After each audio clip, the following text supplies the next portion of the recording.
인생은 될 대로 되는 것이 아니라 생각대로 되는 것이다. 자신이 어떤 마음을 먹느냐에 따라 모든 것이 결정된다. 행복해지고 싶으면 행복하다고 생각하라. 우리는 우리가 행복해지려고 마음먹은 만큼 행복해질 수 있다. 사람은 생각하는 대로 산다. 생각하지 않고 살아가면 살아가는 대로 생각한다. 우리를 행복하게 만드는 것은 우리를 둘러싼 환경이나 조건이 아니라 늘 긍정적으로 세상을 바라보며 아주 작은 것에서부터 행복을 찾아내는 우리 자신의 생각이다. 우리가 어떤 일을 감히 하지 못하는 것은 그 일이 너무 어렵기 때문이 아니라 어렵다는 생각에 사로잡혀 그 일을 시도하지 않기 때문이다. 오늘 하루 바빠서 운동을 하지 못했다면 주변 사람과 따뜻한 말, 긍정적인 칭찬을 나누면 된다. 운동만큼 심장 건강을 지켜준다. 우리가 따뜻한 말, 긍정적인 칭찬에 강렬하게 반응하는 것은 상대방과의 관계가 그만큼 중요하기 때문이다. 칭찬은 내가 상대방에게 가치 있는 존재가 됐다는 느낌을 갖게 한다. 그런데 가까운 사람에겐 칭찬이 인색해지기 쉽다. 가깝기 때문에 어색하기도 하고 가깝기 때문에 칭찬보단 걱정하는 잔소리가 더 쉽게 입에서 나온다. 마음은 보통 눈빛, 표정, 자세, 단어, 말투, 행동 등의 방법을 통해 상대에게 표현된다. 그 중에 말과 관련된 것들 말이 절반 이상을 차지할 정도로 소통에 있어 말이 차지하는 비율이 크다. 말을 평소에 어떻게 쓰느냐에 따라 우리 인생이 행복과 기쁨으로 가득 찰 수도 있고 반대로 불행과 슬픔으로 가득 찰 수도 있는 것 같다. 인간관계에서 대화의 중요성은 무엇보다도 중요하다. 정확한 대화를 하지 않으면 오해가 쌓일 수 있고 오해는 불행한 결과를 가져올 수 있기 때문입니다. 이렇게 중요한 대화를 우리는 그저 의사소통 수단으로 생각하는 경향이 있다. 오늘은 현인들의 말씀을 통해 효과적인 의사소통을 하는 대화 습관에 대해 말씀드리고자 합니다. 말하는 방식은 자신뿐만 아니라 타인에게도 영향을 미칩니다. 부정적인 단어보다는 긍정적인 단어를 사용하고 진정한 대화는 말하기만큼이나 경청하는 것이 중요합니다. 감사의 말을 자주 사용하십시오. 복잡하거나 모호한 표현을 피하고 명확하고 간결하게 의사를 전달하십시오. 타인을 비판하기보다는 격려하고 칭찬하는데 중점을 두십시오. 자신의 감정을 적절하고 건강한 방식으로 표현하십시오. 새로운 관점과 아이디어에 대해 호기심을 가지고 열린 마음으로 대화에 임하십시오. 다음은 상대방과 효과적인 의사소통을 하는 대화 습관 7가지입니다. 첫 번째, 긍정적인 언어 사용하기. 부정적인 단어보다는 긍정적인 단어를 사용하여 대화를 시작하고 마무리하십시오. 어느 날 80세 할아버지가 친구들과 함께 공원 벤치에 앉아 이야기를 나누고 있었습니다. 할아버지가 말했습니다. 나는 이제 나이가 들어서 기억력이 많이 나빠졌어. 어제는 거실로 들어가려다가 거기에 왜 갔는지 기억이 안 나서 다시 되돌아왔지만 대답했습니다. 그게 뭐 대수야. 나는 어제 부엌에 갔는데 왜 갔는지 기억이 안 나서 결국 무엇을 하려고 했는지 생각나기를 기다리면서 냉장고를 정리했어. 모두가 웃음을 터뜨리며 이야기를 나누던 중 90세 할아버지가 말했습니다. 아이고, 여러분 모두 걱정하지 마세요. 나이 들면 그런 일이 흔해요. 그래도 다행인 건 우리 모두 오늘 아침에 이곳 공원에 올 길을 기억했다는 거죠. 이렇게 할아버지는 긍정적이고 유머러스한 말로 친구들의 기분을 좋게 만들었습니다. 긍정적인 언어 사용은 단순히 말의 내용뿐만 아니라 그 말이 전달하는 에너지와 분위기에도 영향을 미칩니다. 마치 바람에 흔들리는 나무처럼 인생은 변화에 유연하게 대응해야 한다. 튼튼한 뿌리를 내리고 모든 순간에 굳건하게 서 있으려면 내면의 평화를 유지하는 것이 중요하다. 강물이 바다로 흐르듯 인간의 삶도 목표를 향해 나아가야 한다. 강물이 여러 장애물을 만나도 결국 바다에 도달하듯이 인간도 어려움을 극복하고 목표를 향해 나아간다. 새가 하늘을 날든 마음도 자유로워야 한다. 새는 하늘을 날며 끝없는 가능성을 탐험한다. 두 번째, 경청하기. 진정한 대화는 말하기만큼이나 경청하는 것이 중요합니다. 상대방이 말하는 것을 주의 깊게 듣고 이해하려고 노력하십시오. 귀를 기울이는 것은 마치 숲속의 사슴처럼 조심스럽고 세심해야 한다. 사슴은 숲속의 작은 소리도 놓치지 않으며 우리도 대화에서 상대방의 말을 세심하게 듣고 이해해야 한다. 진정한 경청은 강물이 바위를 둘러 흐르는 것과 같다. 강물은 장애물을 피하지 않고 그것을 포용하며 흐른다. 우리도 대화에서 상대방의 말을 포용하고 이해하는 자세가 필요하다. 대화에서의 경청은 마치 뿌리 깊은 나무가 지하수를 흡수하는 것과 같다. 세 번째, 감사 표현하기. 감사의 말을 자주 사용하십시오. 이것은 관계를 강화하고 긍정적인 환경을 조성하는 데 도움이 됩니다. 그래, 감사하는 마음은 해가 뜨는 것과 같아서 어둠을 밝히고 새로운 시작을 알린다. 해가 하루를 밝히듯 감사는 우리 삶을 밝고 긍정적으로 만든다. 감사는 바다가 모든 강물을 받아들이듯이 모든 것을 수용하는 자세를 의미한다. 바다가 강물을 품듯 감사하는 마음은 다양한 경험을 포용한다.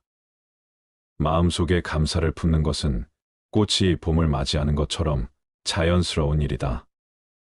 꽃이 봄바람에 흔들리며 피어나듯 감사하는 마음도 자연스럽게 우리 내면에서 피어난다. 감사를 표현하는 것은 새가 노래하는 것처럼 기쁨을 전달한다. 네 번째, 명확하고 간결하게 말하기.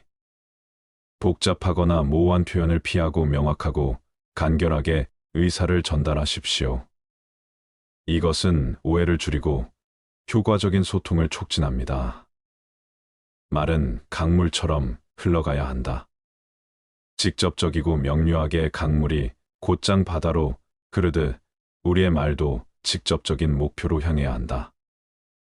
명확한 의사 표현은 꿀벌이 꽃에서 꽃으로 이동하는 것처럼 효율적이어야 한다.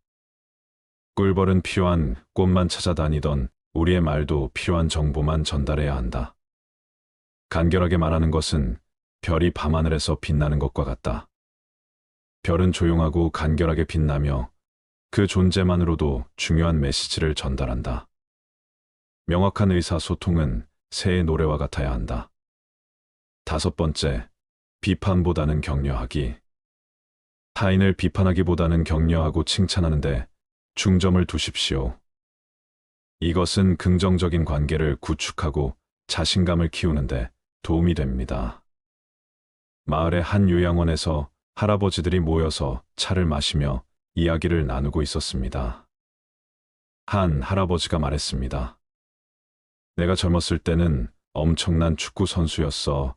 하지만 이제는 무릎이 아파서 공도 차지 못해. 그러자 다른 할아버지가 웃으며 말했습니다. 그래도 여전히 멋있어 보이는 걸.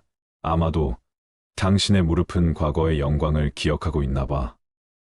모든 할아버지가 웃음을 터뜨리며 첫 번째 할아버지가 말했습니다.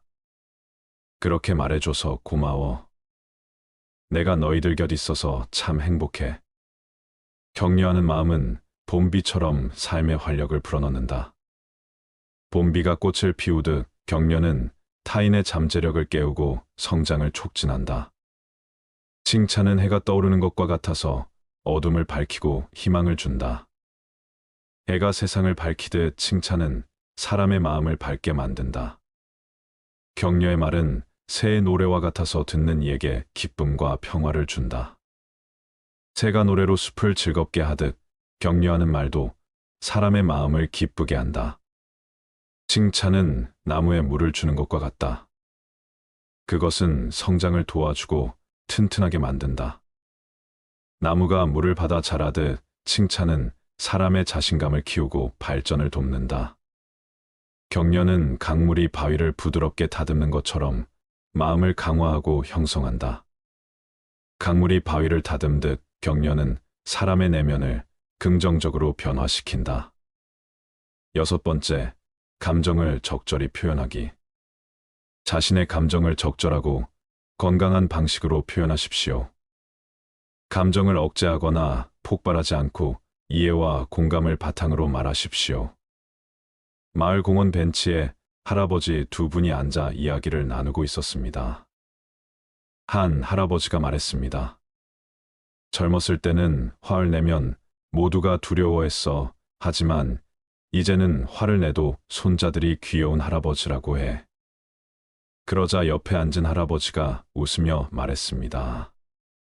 그래도 좋잖아. 적어도 손자들이 화를 내도 귀여운 할아버지라고 여기니까.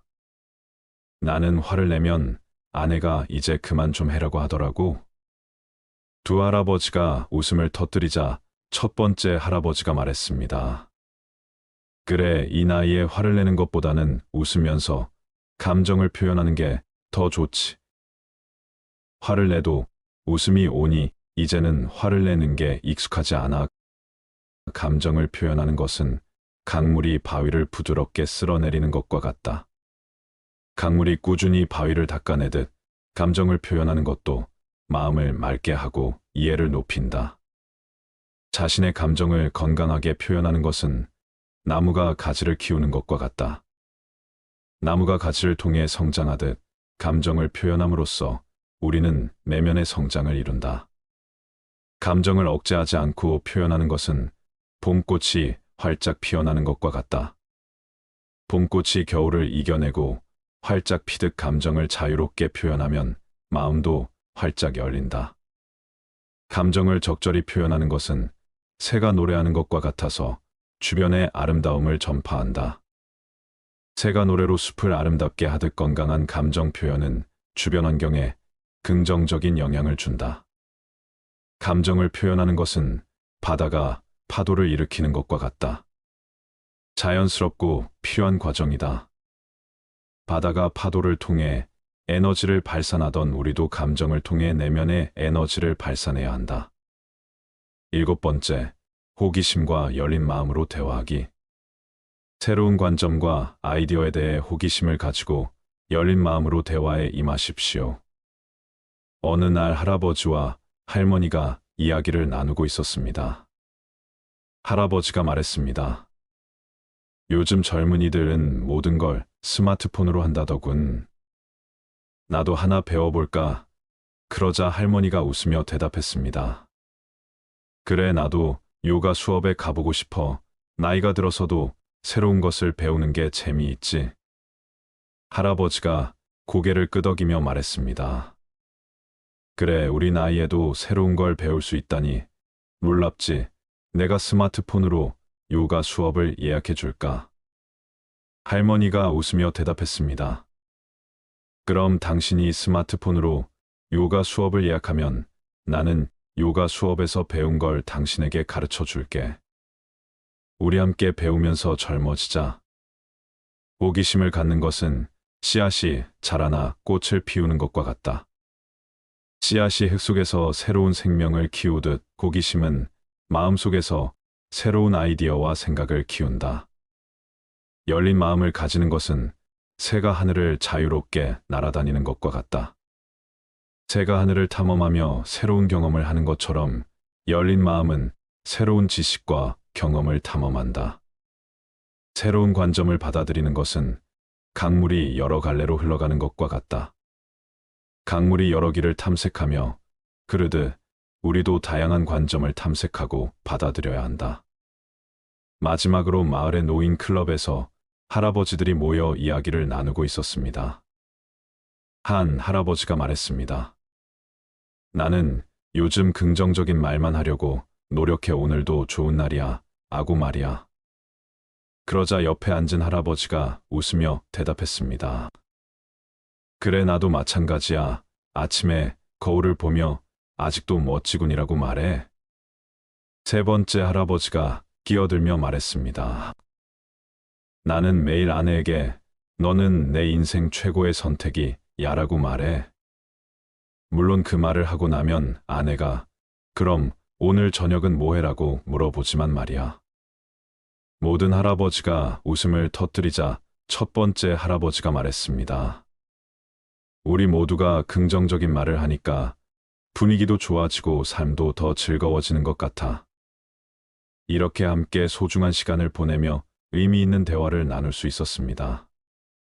여러분, 우리가 살다 보면 대화는 혼자 하는 것이 아닌 상대방과 상호하는 것임을 간혹 잊어버리고 자기 말만 하기 바쁠 때가 있고 또한 상대방의 말을 끊어버리는 우를 범할 때가 있습니다. 이것은 역지사지로 생각하면 굉장히 무례한 상황입니다. 말 한마디로 병을 완전히 낫게 할 수는 없지만 괜찮아, 곧 좋아질 거야 라고 말하며 힘들어도 웃으려고 노력하는 사람과 내가 정말 나을 수 있을까? 라며 우울해하는 사람의 호전 속도는 분명 차이가 있습니다.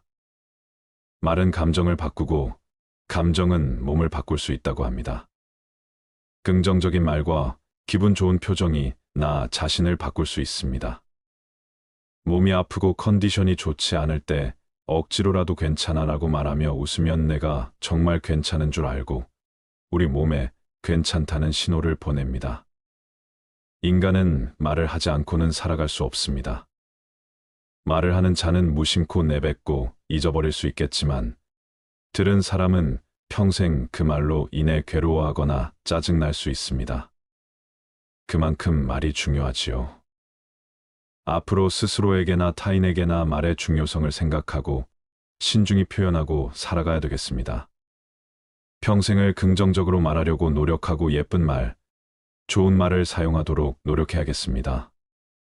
긍정적인 명언을 통해서 더욱 긍정적인 방향으로 발전하는 삶이 되시기를 바랍니다. 은퇴 후에 어떤 일상들을 보내시고 계신가요? 자신의 관심 분야를 탐색하는 것은 즐거운 노후 생활을 위한 첫 번째 단계입니다. 다양한 분야에 대해 호기심을 갖고 탐구해 보세요.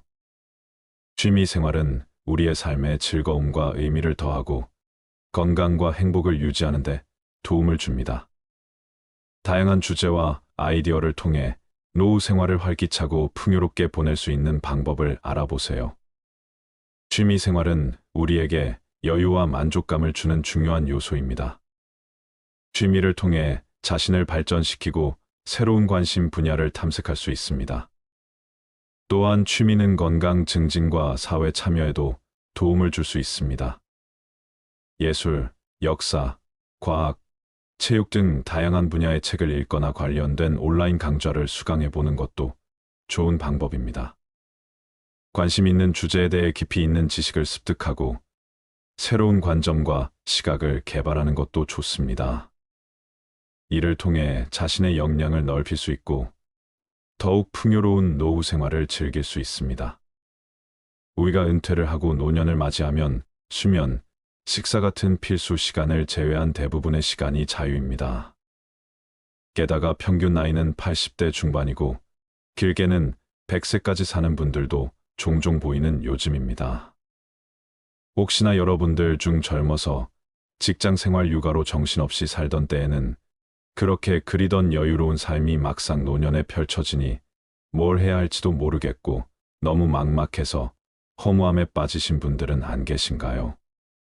어떤 학회가 우리나라 60대 이상의 국민들을 대상으로 실시한 노인분들이 노후에 보내는 여가 생활 실태에 대한 조사에 따르면 1위는 TV 시청이 가장 높았고 2위는 스마트폰 하기, 3위는 휴식, 4위는 산책 걷기, 5위는 국내 여행하기, 6위는 집안일, 7위는 공원이었습니다.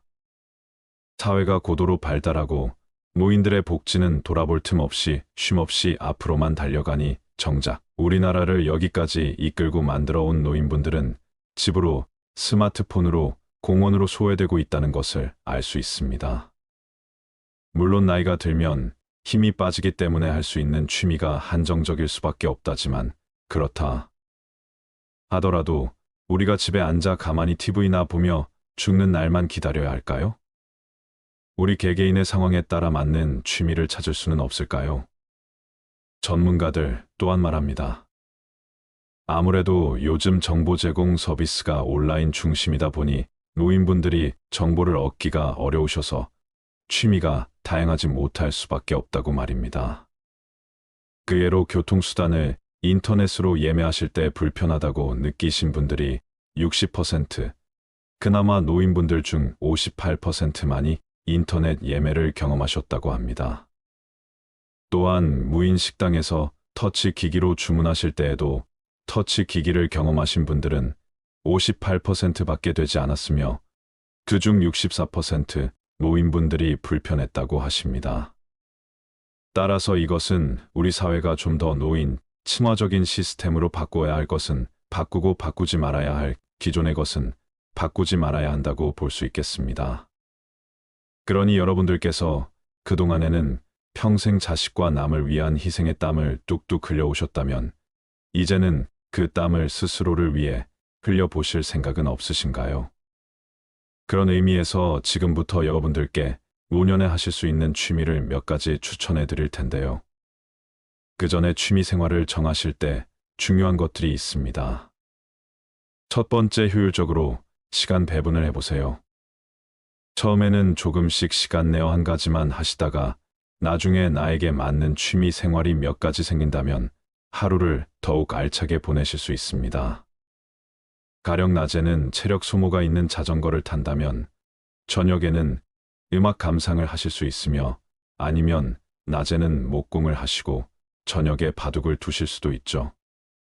또한 낮에는 사진을 찍고 저녁에는 블로그나 유튜브 영상을 제작하는 식으로 두세 가지의 취미를 병행하실 수 있습니다. 두 번째, 취미 비용을 줄여보세요. 대부분의 사람들이 여행이나 골프 같은 취미를 매번 하기는 힘듭니다. 따라서 내 경제 상황에 맞는 취미를 적절히 잘 선택하시는 것이 좋습니다. 세 번째, 건강 상태를 고려해 선택하세요. 몸 상태가 좋지 않다면 몸을 많이 쓰는 취미보다 독서나 약초를 키우는 것처럼 몸에 무리가 가지 않으면서 소소한 재미를 느낄 수 있는 취미를 정하시는 것이 좋겠습니다. 지금부터 노후에 여러분들께서 즐기실 수 있는 취미를 8가지 추천해 드릴 텐데요. 물론 제가 추천해 드린다고 이것을 꼭 전부 다 하시라는 압박을 느끼실 필요는 전혀 없으며 혹시라도 마음에 드는 게 하나도 없다고 하셔도 상관이 없습니다. 노후에 즐길 수 있는 취미의 종류가 이런 것들이 있구나, 취미를 즐기는 것이 그렇게 어려운 것이 아니구나, 이런 생각만 드셔도 저는 성공이라고 생각하니까요. 그러니 그저 가볍게 한번 참고해 본다 생각하시고 들어주세요. 첫 번째 취미 활동은 수영입니다. 수영은 가장 돈을 적게 들이면서 관절에도 무리가 없고 위험성이 적은 최고의 운동입니다. 그리고 노년층에게 관절염에 좋은 사회성, 협동심 등 다양한 측면에서의 장점이 많은 운동이기 때문에 대한노인 재활의학회에서 권장하는 운동입니다. 또한 노인들이 불가피하게 넘어질 경우에도 수영을 한 분들은 균형 감각으로 인해 넘어질 때의 피해를 줄일 수 있기 때문에 더욱더 수영을 추천한다고 합니다. 그리고 요즘은 시골에도 동네 주민 스포츠 센터가 있어 수영장을 쉽게 접할 수가 있으니 동네 주변을 한번 둘러보시는 것은 어떨까요? 두 번째 취미 활동은 탁구입니다. 탁구는 유산소 근육 운동이 결합한 스포츠입니다. 남녀노소 모두 즐길 수 있고 과격하지 않으면서도 운동량이 많은 게 특징이지요. 계절에 상관없이 즐길 수 있어서 취미로 즐기기 좋습니다. 같은 시간 동안 등산을 하는 것보다 칼로리 소모량이 1.4배나 많으며 폐기능 강화는 물론 복근, 허벅지, 어깨 종아리의 근육 발달에 매우 좋습니다. 또한 안전사고나 부상의 위험이 가장 적은 종목이기도 해서 나이가 들어도 부담 없이 즐길 수 있는 장점이 있습니다. 또한 80세 이상 노인분들은 탁구공이 라켓이 조금 큰 라지를 즐기실 수 있습니다. 참고로 탁구는 노인종합복지관과 지역 탁구장에서 배울 수 있습니다. 그렇게 동호회에 가입해서 사람도 만나시면서 조금씩 배우시는 것도 추천드립니다. 세 번째 취미 활동은 베란다나 공터의 채소 키우기입니다. 노년 생활에서는 육체 활동이 중요한 만큼 집에서도 쉽게 움직이며 하실 수 있는 취미입니다. 그렇게 베란다나 텃밭에서 채소를 가꾸다 보면 채소뿐만 아니라 건강까지도 얻을 수 있어 일석이조입니다. 방울토마토나 오이, 상추 등 키우기 쉬운 채소들 더 기르신다면 수확해서 나오는 채소들로 성취감도 느끼시면서 은퇴 후 남은 지루한 일상을 즐겁게 보낼 수 있습니다. 그리고 최근에는 은퇴 후 복잡한 도시 생활을 끝내시고 지방 전원주택으로 정착해 텃밭을 가꾸는 분들도 많으신데요. 이때 너무 마당이 넓거나 큰 전원주택은 잡초 관리나 집수리 규모가 커지므로 오히려 불편하실 수 있습니다. 그러니 환경을 잘 고려해 보시고 무리하지 않는 것을 권해드립니다. 네 번째 취미 활동은 악기 연주입니다. 전문가들은 노년에 악기를 연주하는 것이 우울증을 낮추고 치매를 예방하고 병원을 방문하는 횟수도 떨어뜨리며 폐 기능까지 늘리는 효과가 있다는 연구 결과를 밝혔습니다. 동호회 등에 참석하셔서 악기를 배우시면 새로운 친구들도 생기고 공연을 준비하시면서 잘해내고 싶은 새로운 목표가 생길 것입니다. 그래서 공연을 하고 박수를 받을 때의 성취감은 말할 수 없이 큽니다. 우리가 은퇴를 하면 스스로 위축이 많이 될 수 있는데 악기 연주를 하면 삶의 활력과 자존감을 채울 수 있습니다. 그래서 하나의 악기만 잘 배워두어도 봉사활동이나 재능 기부를 하시면서 삶의 활력을 찾을 수 있습니다. 다섯 번째 취미 활동은 독서입니다. 특히 도서관에 가서 책을 읽으면 딱히 돈을 들이지 않고도 여러 가지의 책을 읽을 수 있어서 좋습니다. 노년기에는 육체적으로 제약이 있기 때문에 다양한 경험이나 여행을 하고 싶어도 힘에 부칠 수가 있습니다. 그러나 우리는 책 한 권으로 세상 어디에든 갈 수 있으며 얘가 경험해 보지 못한 것을 체험해 볼 수 있습니다. 또한 우리의 뇌는 책을 계속 읽으면 책을 좋아하는 대로 바뀌기 때문에 꾸준히 책을 즐기다 보면 정신과 통찰력이 깊어진다는 느낌은 덤으로 느낄 수 있고 새로운 것에 관심이 생겨서 도전의식도 생길 수 있으니 독서는 단지 독서를 넘어서서 새로운 계기를 맞이하는 좋은 취미가 될 수도 있습니다.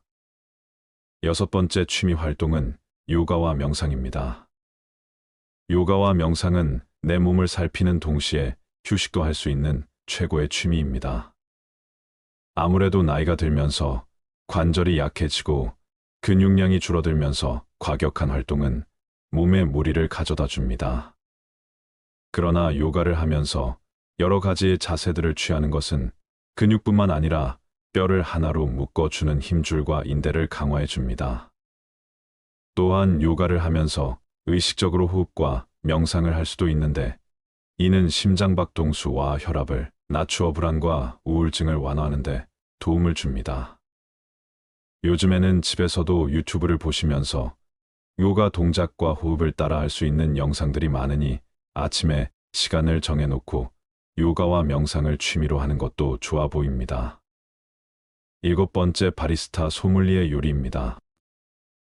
먹는 즐거움을 즐기는 분들이시라면 바리스타 자격증이나 소믈리에 자격증 요리 배우기에 도전하는 것도 좋습니다.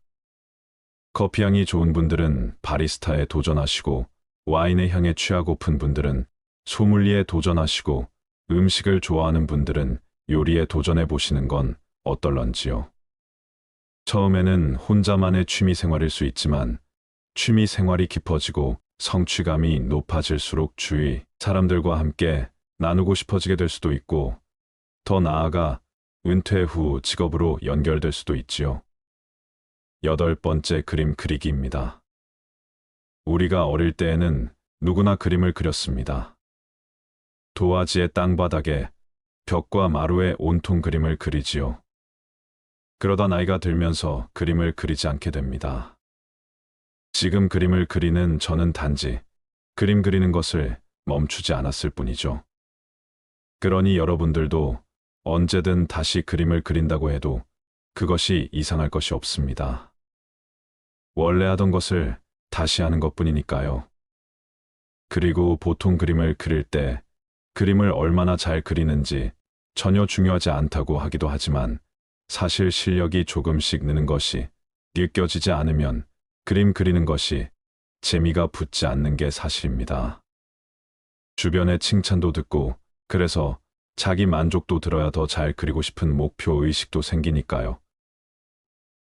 처음에는 실물보다 사진을 보고 따라 그리시는 게 좀 더 쉬울 것이며 나무나 꽃처럼 형태가 복잡한 사물은 당장은 피하시고 구름이나 바다, 수평선 같은 간단한 풍경이나 사물을 그리는 것을 추천드립니다.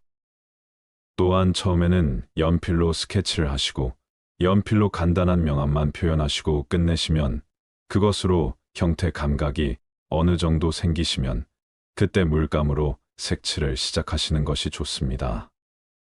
그림을 수학 문제로 본다면 연필 스케치, 그림은 이런 공식 기초이고 색칠은 좀 더 복잡한 응용 문제라 볼 수 있습니다. 그래서 처음부터 응용 문제를 푸셔서 좌절감에 그림을 시작도 못하고 포기하시는 경우가 많습니다. 문화센터나 학원에서 도형과 석고상 같은 딱딱한 그림만 계속 그리게 하거나 수채화 같은 초보자의 진입장벽이 높은 그림을 그리게 하면서 세세하게 지도조차 해주지 않는다면 과감히 끊고 다른 학원을 찾아보시는 걸 추천드립니다. 그리고 보통 그림하면 수채화를 많이 생각하시는데요.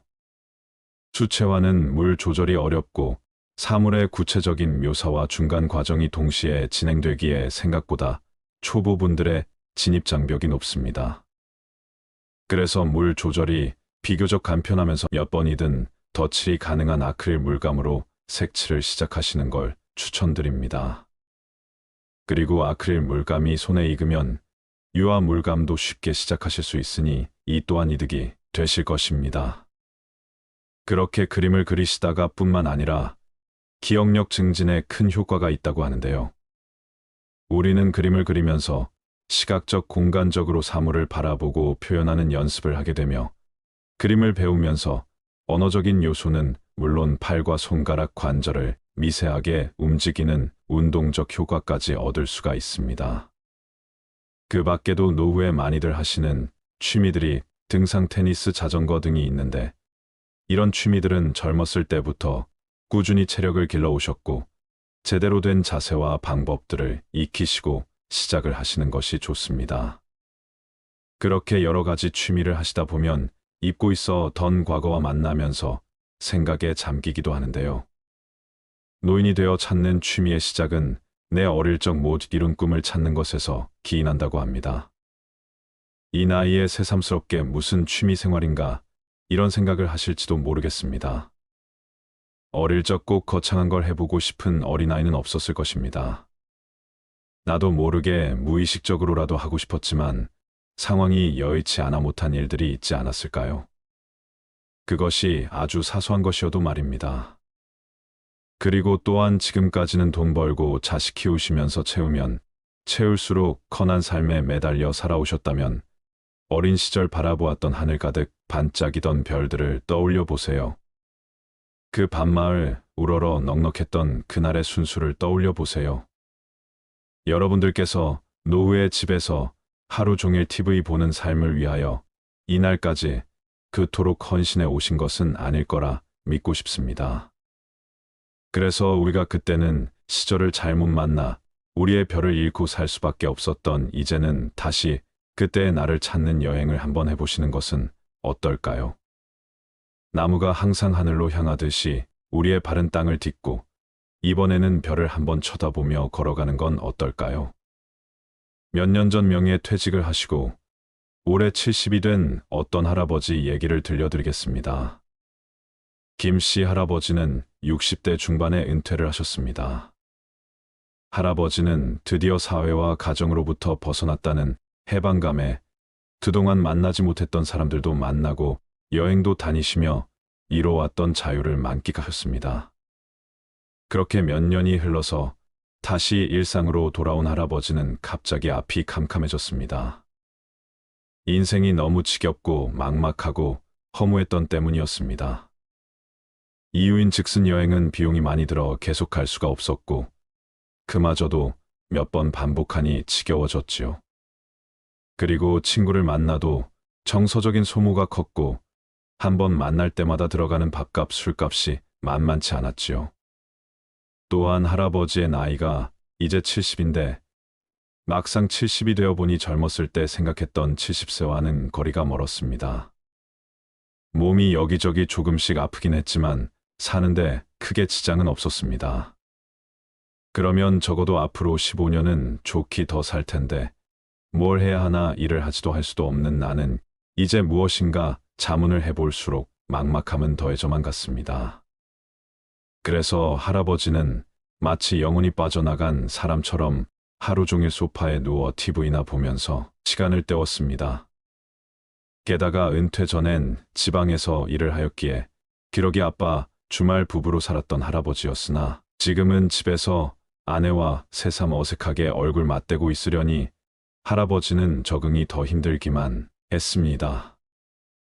그래서 꿔다 놓은 보릿자루처럼 하루 종일 가만히 앉아 있었습니다. 하지만 어느 날부터 아내의 표정이 굳어지는 것 같더니 점점 할아버지를 대하는 태도가 쌀쌀맞게 변해갔습니다. 그러던 어느 날 갑자기 아내가 화를 크게 냈습니다. 당신 진짜 해도 너무한 거 아니야? 내가 지금 무진장 참고 있는 거 알아? 할아버지는 그동안 타지에서 가족과 떨어져서도 열심히 일해준다며 고맙다고 말하던 아내가 갑자기 화를 내자 당황스러웠습니다. 당신 갑자기 왜 그래, 뭐가 너무하다는 거야? 그러자 아내는 영문을 모르는 남편이 더 어이없다는 듯, 아니, 지금 그걸 몰라서 물어. 몇 년 동안 전혀 눈치를 못 챘다는 게 말이 돼. 내 친구 남편들도 회사 은퇴한 사람들이 꽤 있지만 당신처럼 그렇게 살진 않아. 은퇴를 했으면 이젠 집안살림도 좀 돕고 그래야지. 하루 종일 소파에 누워서 삼시세끼 밥만 받아먹고 있는 게 말이 되냐, 이렇게 말합니다.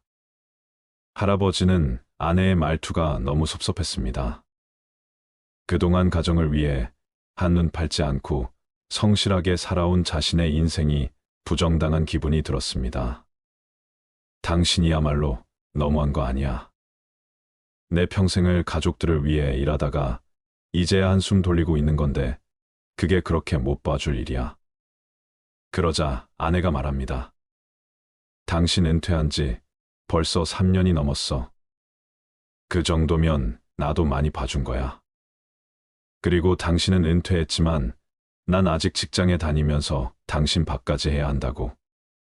하루 삼시세끼 당신 밥 차리는 게 얼마나 힘든지 알기나 해. 입맛도 까다로워서 무조건 집밥만 먹겠다고 하잖아.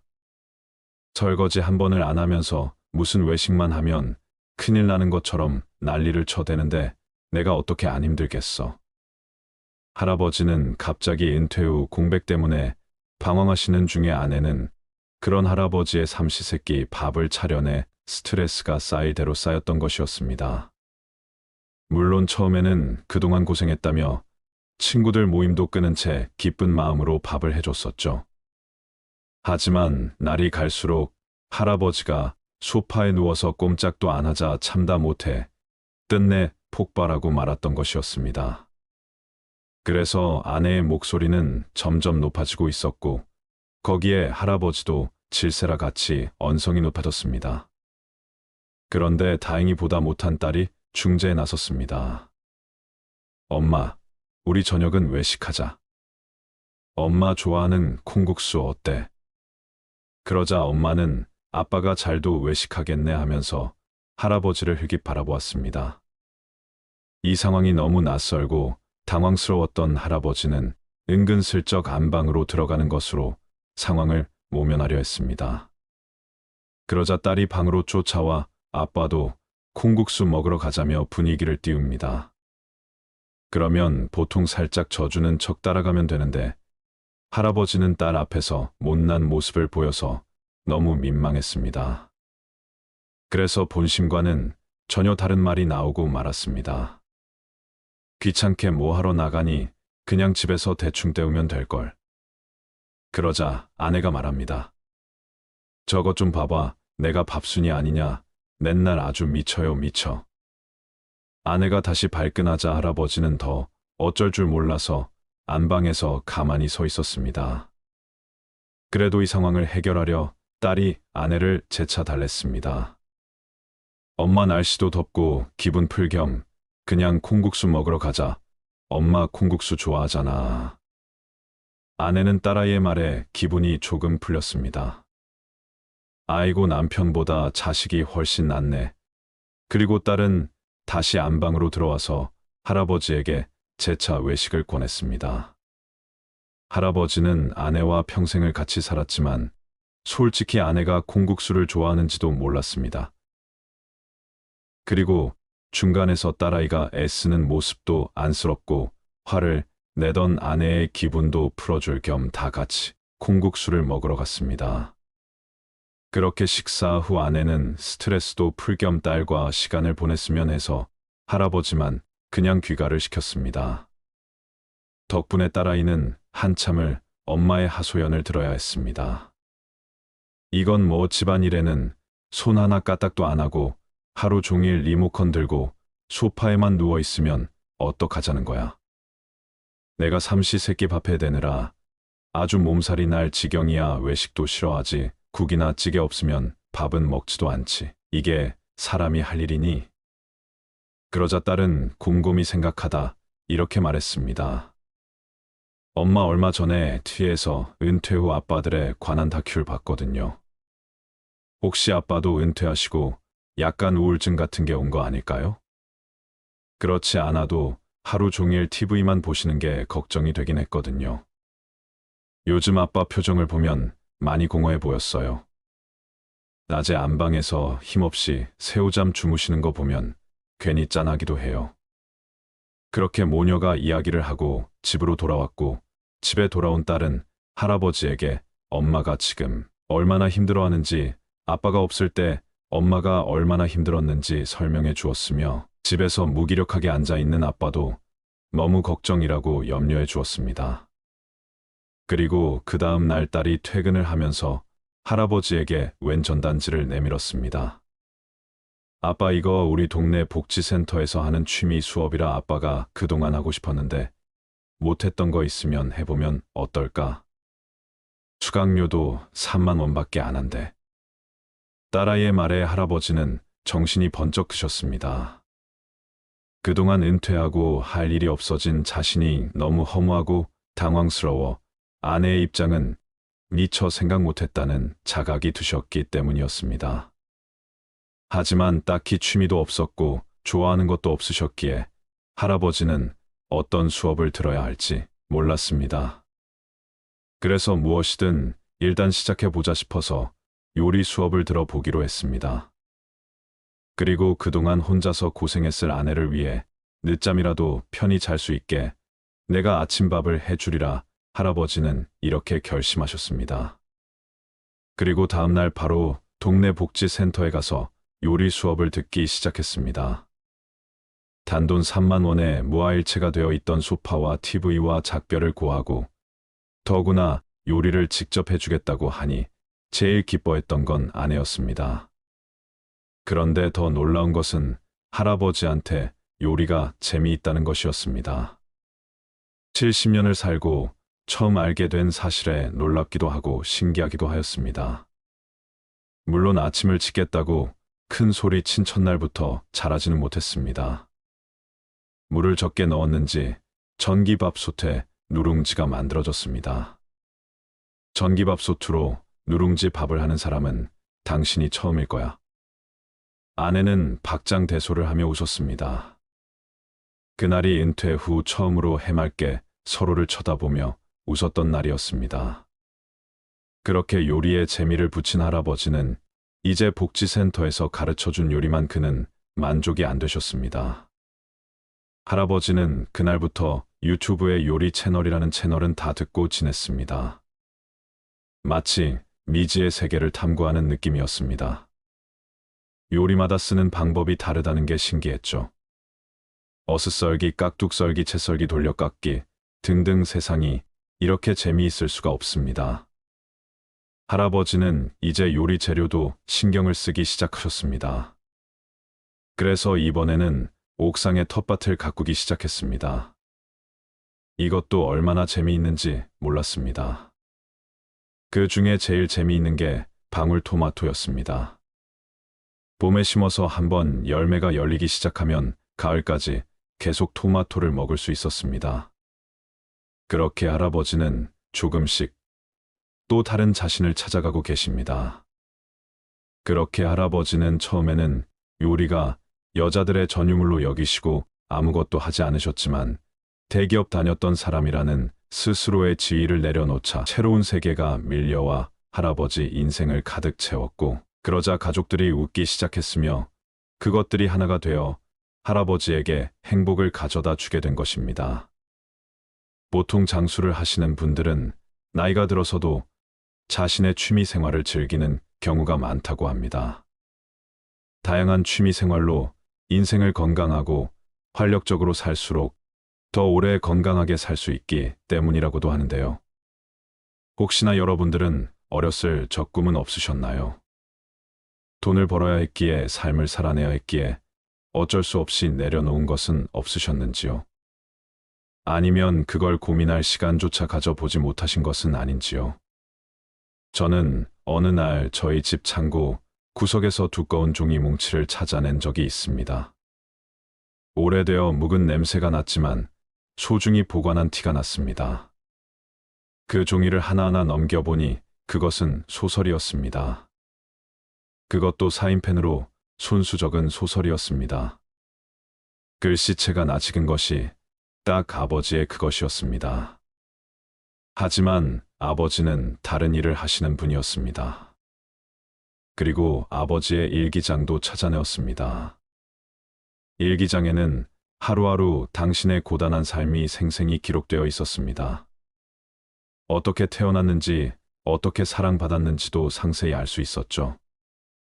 여보, 미안하고 사랑한다오라는 글씨가 꼬부라지고 내용이 두서가 없는 걸 보니 이날은 약주를 드신 날이었나 봅니다. 아버지 일기장에 의하면 아버지는 글을 쓰는 걸 너무 좋아하신 분이셨습니다.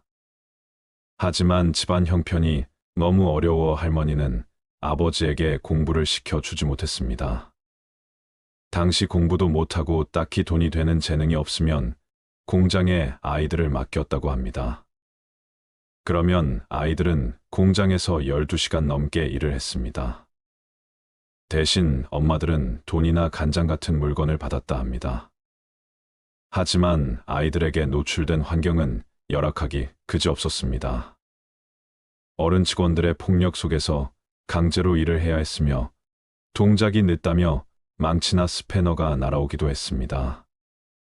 아버지는 망치에 머리가 깨져서 피가 흐르던 날 공장 기숙사를 탈출하여 며칠을 뛰어서 집으로 도망쳐 왔습니다. 그리고 방문을 걸어 잠그고 공부를 하셨습니다. 내가 살 길은 공부뿐이다 여기시고 밤에는 방문을 이불로 막고 촛불 아래 공부를 했습니다. 당시엔 양초도 귀했던 시절이라 할머니의 불호령이 떨어졌기 때문이었습니다. 그래서 어쩌다 2등을 한 나는 1등한 친구의 뒤를 밟아 그 집 친구의 방이 몇 시에 불이 꺼지는지 확인한 뒤 그 친구보다 1시간 더 공부를 했다고 합니다. 그래서 자신의 의지와는 상관없이 돈을 벌기 위해 일하고 공부하며 삶을 살아내야만 했던 세월들, 아버지의 일기장에는 이런 치열했던 이야기들이 담겨 있었습니다. 그런데 아버지에게 한 번도 자신이 소설가를 꿈꾸었다는 얘기를 들어본 적이 없었습니다. 난 괜찮으니 넌 공부만 해라. 내가 어떻게든 받쳐줄 테니 넌 공부만 하면 된다. 늘 이렇게 말씀하셨죠. 어릴 땐 그것이 부담이라 싫었고 왜 아버지는 나를 사랑해 주지 않고 공부만 하라고 하시나 화가 나기도 했었습니다만 아버지 일기장을 보니 아버지는 항상 제게 사랑한다고 말을 하고 계셨던 것이었습니다. 내가 하고 싶은 것보다 내가 더 소중하다, 내가 하고 싶은 것이 내가 하고 싶은 것이다. 공부하고 또 공부해라 사랑하고 또 사랑한다. 그렇게 아버지는 속으로 제게 학교 공부 제대로 시킨 자식에게 문밭을 물려주지 않아서 다행이라고 고개를 끄덕이셨다. 여러분들께서 노후에 집에서 하루 종일 TV 보는 삶을 위하여 이날까지 그토록 헌신해 오신 것은 아닐 거라 믿고 싶습니다. 그래서 우리가 그때는 시절을 잘못 만나 우리의 별을 잃고 살 수밖에 없었던 이제는 다시 그때의 나를 찾는 여행을 한번 해보시는 것은 어떨까요? 나무가 항상 하늘로 향하듯이 우리의 바른 땅을 딛고 이번에는 별을 한번 쳐다보며 걸어가는 건 어떨까요?